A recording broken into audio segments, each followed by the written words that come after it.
ধর্মনগরে বিজেপির বড় ব্যবধানে জয়। জহর চক্রবর্তী জয়ের উচ্ছ্বাস পদ্ম শিবিরে। ত্রিপুরায় রাজনীতিতে নতুন বার্তা, বিরোধীদের নিজেদের মধ্যে দোষারোপ। ধর্মনগরে ভোটারদের ধন্যবাদ জ্ঞাপন প্রদেশ বিজেপি সভাপতির।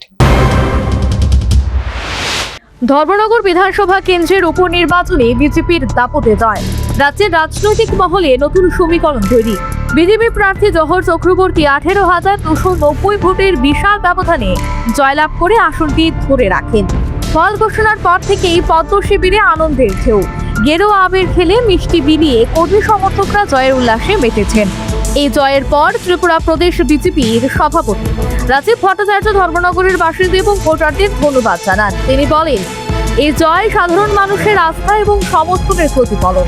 বিজেপির উন্নয়নমূলক কাজের উপর জনগণের ভরসায় এই ফলাফলের মূল কারণ বলে তিনি উল্লেখ করেন। যে জয় পশ্চিমবাংলা, আসাম এবং পন্ডিচেরিতে ভারতীয় জনতা পার্টির যে জয়, এই জয়ের জন্য সেখানকার যারা ভোটাধিকার প্রয়োগ করেছেন, যারা ভোটার সাধারণ মানুষ, তাদেরকে অসংখ্য ধন্যবাদ এবং শুভেচ্ছা জানাচ্ছি। তার পাশাপাশি মোদিজি যে বিকশিত সংকল্প যাত্রা নিয়ে কাজ শুরু করেছেন, তাতে মানুষের যে ভরসা, মানুষের যে আস্থা, সেটা আমরা ভোটের রেজাল্টে আমরা তা প্রমাণিত হয়েছে। আর সবচেয়ে বড় জিনিস সেটা হলো আমাদের এই ত্রিপুরা রাজ্যেও আমাদের ধর্মনগরে একটা উপনির্বাচন সংগঠিত হয়েছে। ইতিমধ্যে আমাদের প্রার্থী জহর চক্রবর্তী 18,000-এরও বেশি ভোটের ব্যবধানে সেখানে উনি জয়ী হয়েছেন। আমি আপনাদের মাধ্যমে ধর্মনগরের যারা নাগরিক, যারা ভোটাধিকার প্রয়োগ করেছেন, তাদেরকেও অসংখ্য শুভেচ্ছা জানাচ্ছি, অভিনন্দন জানাচ্ছি। জহর চক্রবর্তীকে নতুন এমএলএ নিযুক্ত হয়, ওনাকেও আমি অসংখ্য ধন্যবাদ জানাচ্ছি। অন্যদিকে বিরোধী শিবিরে শুরু হয়েছে আত্মসমালোচনা। সিপিএম এর রাজ্য সম্পাদক জিতেন্দ্র চৌধুরী এই ফলাফলকে অপ্রত্যাশিত বলে মন্তব্য করেন। উপনির্বাচনে ধর্মনগরে যে আমরা জিততে পারবো এরকম আমাদের কখনোই সেরকম ইয়ে ছিল না। তো চলমান ত্রিপুরাজ্যের রাজনীতিতে সেখানে জনগণের কাছে আমাদের বার্তা পৌঁছানোর একটা প্রয়োজন ছিল।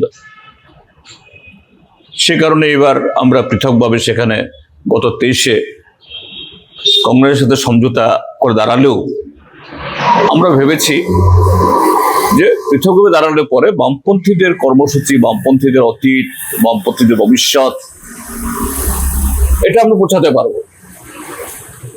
তো ফলাফল হয়েছে। তবে এক্ষেত্রেতেও যে বিজেপির প্রার্থী যে ভোট পেয়ে জিতেছেন, এটা মনে হয়েছে এটা একটা অপ্রত্যাশিত। পাশাপাশি ধর্মনগর উপনির্বাচনে কংগ্রেস এবং সিপিএম এর মধ্যে জোট না হওয়ার বিষয়টি তীর্যক আকারে প্রকাশ করলেন প্রদেশ কংগ্রেসের সভাপতি আশিস কুমার সাহা। সেই দৃষ্টিকোণ থেকে ধর্মনগরে এই ফলাফলে দলের ভোট শেয়ার বেড়েছে তা জানিয়ে ভোটের পরিসংখ্যান দলের সাংগঠনিকভাবে শক্তি বৃদ্ধির সংকেত বলে তিনি সাংবাদিকদের জানান। সাংগঠনিকভাবে আমাদের কিছু ভোট বেড়েছে। আমরা প্রায় 6,000-এর কাছাকাছি আমরা ভোট পেয়েছি। বামপন্থীদের ভোটে অনেকটা ঘাটতি হয়েছে। তো এর থেকে একটা শিক্ষা অন্তত সব কয়টা রাজনৈতিক দলের তাদের গ্রহণ করা এটা অত্যন্ত প্রয়োজন। যে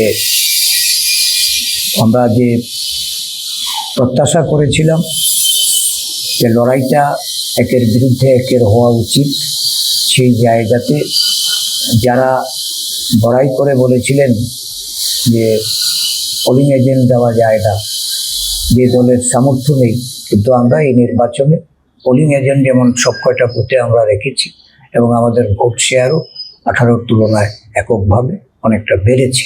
এটা আমাদের সাংগঠনিক ভাবে আমাদের শক্তি বৃদ্ধির একটা সংকেত। সর্বোপরি ধর্মনগর উপনির্বাচনে বিজেপি প্রার্থী জহর চক্রবর্তী বিপুল ভোটে জয়লাভ করে। বিশেষজ্ঞ মহলের অভিমত, ধর্মনগরে এই ফলাফল রাজ্যের ভবিষ্যৎ রাজনীতিতে নতুন দিশা দেখাবে। এই পরিস্থিতিতে রাজ্যের বিজেপি নেতাকর্মী সমর্থকরা উল্লাসিত। Bureau report, news vanguard.